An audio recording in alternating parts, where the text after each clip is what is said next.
क्या उस गली में कभी तेरा जाना हुआ, जहाँ से ज़माने को गुज़रे ज़माना so good evening guys and once again welcome to RSL English. और आरएसएल इंग्लिश में जो हमारी संकल्प है सफलता की बैच, जिसमें हमने स्टार्ट किया फाउंडेशन लेवल से, एकदम बिल्कुल फाउंडेशन लेवल से वॉइस का कॉन्सेप्ट। और वॉइस का कॉन्सेप्ट कितना ज़्यादा ज़रूरी है वो मैं पहले वीडियो से ही बताते आ रहा हूँ कि एग्जाम्स के पॉइंट ऑफ व्यू से, चाहे आप एसएससी की एग्जाम्स की तैयारी कर रहे हो, व्यापम की, या फिर जब पीएससी की एग्जाम्स की, किसी भी गवर्नमेंट एग्जाम्स की अगर आप प्रिपरेशंस कर रहे हो तो इन दैट सेंस कि ये बहुत ही ज्यादा जरूरी हो जाती है वॉइस में। और आज जिस टॉपिक की हम लोग चर्चा करने वाले हैं वो है आपका future indefinite. Future indefinite tense में किस टाइप से जो क्वेश्चन फ्रेम हो सकते हैं, या फिर जो है हमारे एग्जामिनर किस टाइप से इससे रिलेटेड क्वेश्चंस हमारे लिए जनरेट कर सकते हैं, वो चीज हम लोग समझेंगे।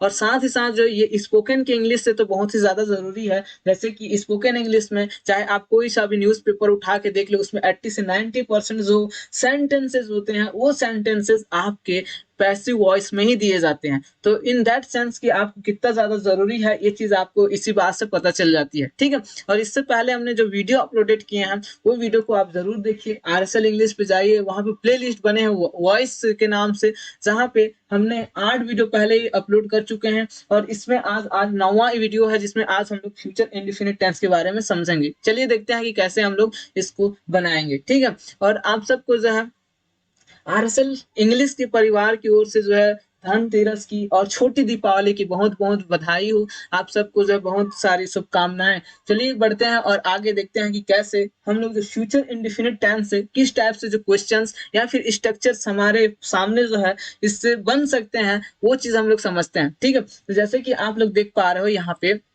जो हमारा स्ट्रक्चर्स है, स्ट्रक्चर्स आप देख पा रहे हो कि सब्जेक्ट सेल है, विल है, उसके बाद जो है वर्ब का फर्स्ट फॉर्म और अदर वर्ड का यूज करते हैं इन फ्यूचर सिंपल टेंस में, राइट। तो इसमें जो है अगर हम लोग इसका पैसिव फॉर्म बनाते हैं तो पैसिव फॉर्म का जो हमारा स्ट्रक्चर्स बनता है वो स्ट्रक्चर्स कुछ इस टाइप से होगा। जैसे यहाँ पे देख पा रहे हैं फ्यूचर इंडेफिनिट टेंस का जो पैसिव फॉर्म होगा वो इस टाइप के स्ट्रक्चर्स होगा, जिसमें आपका सब्जेक्ट होगा शैल बी, विल बी, जिसका भी आप यूज करें according to your subject. Then verb का third form and by plus object का आप यूज करेंगे। क्लियर यहाँ पे? क्लियर मेरे दोस्त? क्लियर हुआ ना? तो ये जो है आपका स्ट्रक्चर से आप देख पा रहे हो, एक्टिव वॉइस ऊपर वाला है, पैसिव वॉइस नीचे वाला है, ठीक है। आपका फ्यूचर इंडेफिनिट टेंस का जो आपका पैसिव वॉइस का स्ट्रक्चर्स बनता है वो स्ट्रक्चर्स आपके ये स्ट्रक्चर्स है। And with the help of this structure you can frame any question related to the future indefinite tense. और फ्यूचर इंडेफिनिट टेंस में जो भी क्वेश्चंस आपके बनेंगे वो क्वेश्चंस इसी जो स्ट्रक्चर से, इस स्ट्रक्चर से ही आपका बनेंगे, ठीक है।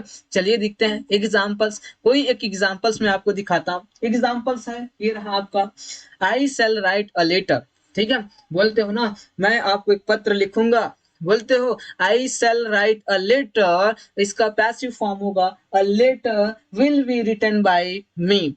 ये जो आपका पैसिव फॉर्म है, इस पैसिव फॉर्म में आप बना सकते हो, ठीक है। इसका एडवांस अगर देखें तो जब बाई प्लस अदर वर्ड का हम लोग रिलीज कर देते हैं, रिमूव कर देते हैं, तो यहाँ पे जो हमारा सेंटेंस बनेगा a letter will be written, a letter will be written, ये जो आपका एडवांस पैसिव का स्ट्रक्चर बन जाती है, जिसमें आप जो है इस टाइप से सेंटेंस बना सकते हैं, ठीक है। तो ये रहा आपका एग्जाम्पल्स। आई होप कि आपको इतना में जो समझ में आ गया होगा कॉन्सेप्ट, ठीक है। अगर समझ में आ गया मेरे दोस्त तो थोड़ा लाइक वाइक भी कर दिया करो, वीडियो को शेयर वेयर भी कर दिया करो। और अभी तक अगर आपने चैनल को सब्सक्राइब नहीं किया और आप लोग जो है आप सब्सक्राइब नहीं करते हो चैनल को, तो प्लीज एक बार सब्सक्राइब कर दो और जितना ज्यादा हो सके ना चैनल को शेयर कर दो। आप जाइए आरएसएल इंग्लिश पे अभी जाइए और शेयर कर दीजिए आपके दोस्तों के साथ, कि जितने जो आपके दोस्त है ना उन दोस्तों को शेयर कीजिए कि आरएसएल इंग्लिश है तो मुमकिन है यार।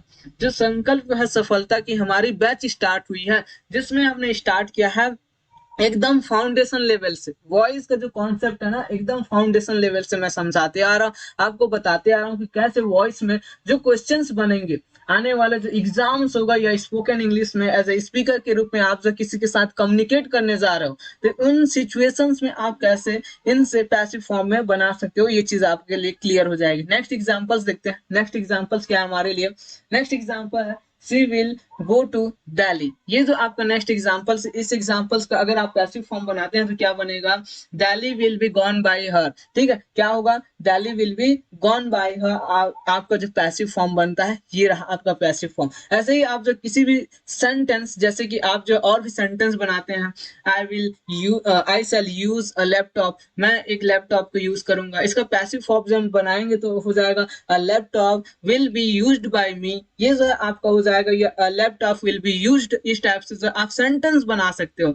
आई will use computer, I will use desktop, I will का यूज करो या आई सेल का यूज करो, बात जो सेम ही है। ठीक है, तो इस टाइप से जो आप सेंटेंस का बना सकते हो। I will be used, I will be sold. ठीक है, इस टाइप से बना सकते हैं। I will destroyed. ठीक है, इस टाइप से जो है आप पैसिव फॉर्म को बना सकते हो। और आप सेंटेंस जो फ्यूचर इंडेफिनिट से होता है ना मेरे भाई, ध्यान कहा, जो फ्यूचर इंडेफिनिट से सेंटेंस बनेगा ना, वो सारे के सारे सेंटेंस को आप बड़े इजी तरीके से बना पाओगे। क्लियर?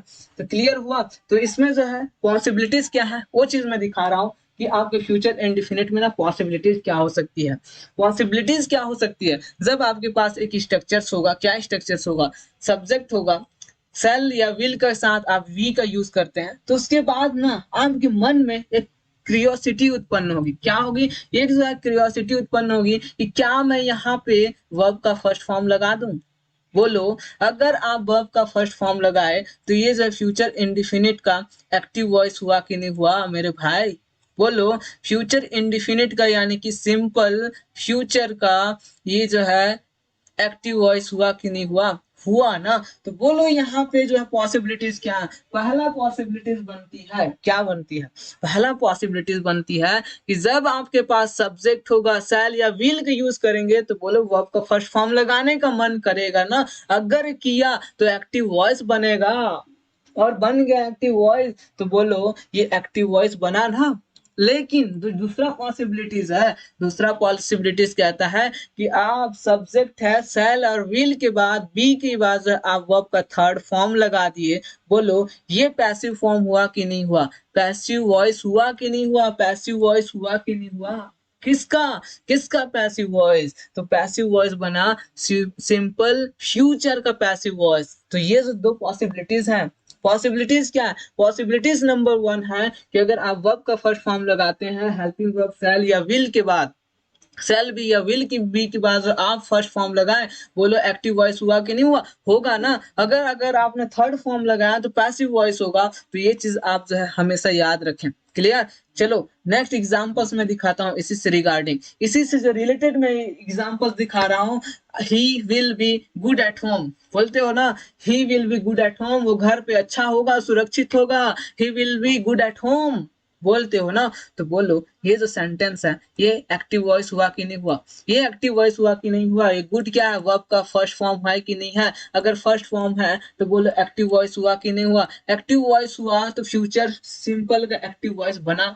ठीक है, नेक्स्ट एग्जांपल देखो, नेक्स्ट एग्जांपल देखो, next examples, he will be in Raipur next week, बोलते हो ना, वह नेक्स्ट वीक रायपुर में होगा। He will be in Delhi next week, he will be in Mumbai next year, वो नेक्स्ट साल जो है आईपीएस बनेगा बोलोगे तो he will be IPS in next year. ठीक है, तो ये जो आप सेंटेंस बनाते हो इस टाइप से सेंटेंस आपका क्या हो जाएगा, ये आपका एक्टिव वॉइस में बनेगा फ्यूचर इंडेफिनिट टेंस का। क्लियर हुआ, क्लियर हुआ ना कॉन्सेप्ट। अगर कॉन्सेप्ट क्लियर हुआ, बोलो, बोलो मेरे दोस्त, कॉन्सेप्ट क्लियर हुआ कि नहीं हुआ, कॉन्सेप्ट क्लियर हुआ ना। हुआ तो देखो नेक्स्ट सेंटेंस है, she will buy a new laptop, वह एक नई लैपटॉप खरीदेगी। मैं तो क्या करूं, वो खरीदेगी तो बोलो she will buy a laptop, she will buy a new laptop. इसका ये कौन सा टेंस में है, ये फ्यूचर का पैसिव फॉर्म में है या एक्टिव फॉर्म में है, पैसिव में है या एक्टिव में है, तो ये है आपका एक्टिव में। ठीक है, एक्टिव वॉइस में है कि नहीं है, क्योंकि यहाँ पे बाय यूज हुआ है। ठीक है, यहाँ पे बाय यूज हुआ है, एक्टिव वॉइस है। चलो नेक्स्ट एग्जांपल्स देखो, नेक्स्ट एग्जांपल्स है she will be bought a new laptop, बोलो ये कौन से टेंस का पैसिव फॉर्म है। She will be bought a new laptop, she will be bought a new laptop, बोलो बोलो जरा बोलो, क्या है ये, कौन से टेंस का पैसिव फॉर्म है, जरा बोलो कि ये कौन से टेंस का पैसिव फॉर्म है। तो ये पैसिव फॉर्म है फ्यूचर इंडेफिनिट टेंस का। पैसिव फॉर्म हुआ कि नहीं हुआ, she will be bought a new laptop. यहाँ पे थर्ड फॉर्म यूज हुआ है, बाय का थर्ड फॉर्म बॉट हुआ है। She will be bought a new laptop, she will be bought a new car, she will be bought a new aeroplane, कुछ भी बोल दो यार, बस थर्ड फॉर्म लगा दिए विल बी के बाद या शैल बी के बाद। बोलो यहाँ पे वर्ब का थर्ड फॉर्म लगाए, वो पैसिव फॉर्म होगा, किसका होगा, फ्यूचर इंडिफिनिट का पैसिव फॉर्म होगा कि नहीं होगा, फ्यूचर इंडिफिनिट का। तो फ्यूचर इंडिफिनिट का पैसिव फॉर्म है तो है, इसमें कोई बात ही नहीं है, दो राय की बात ही नहीं है। ठीक है, क्लियर हुआ, कॉन्सेप्ट क्लियर हुआ। अगर कॉन्सेप्ट क्लियर हुआ तो एक बार वीडियो को थम कर दो, ठीक है, चैनल को शेयर कर दो, और सब्सक्राइब अभी तक नहीं किया हो ना मेरे भाई, सब्सक्राइब भी कर दो। फिर मिलेंगे नए वीडियो में नए एग्जांपल्स के साथ। हम लोग नेक्स्ट वीडियो में मिलेंगे फ्यूचर कॉन्टिन्यूअस टेंस के साथ, और हम लोग समझेंगे कि फ्यूचर कॉन्टिन्यूअस टेंस में कैसे क्वेश्चंस फ्रेम हो सकते हैं।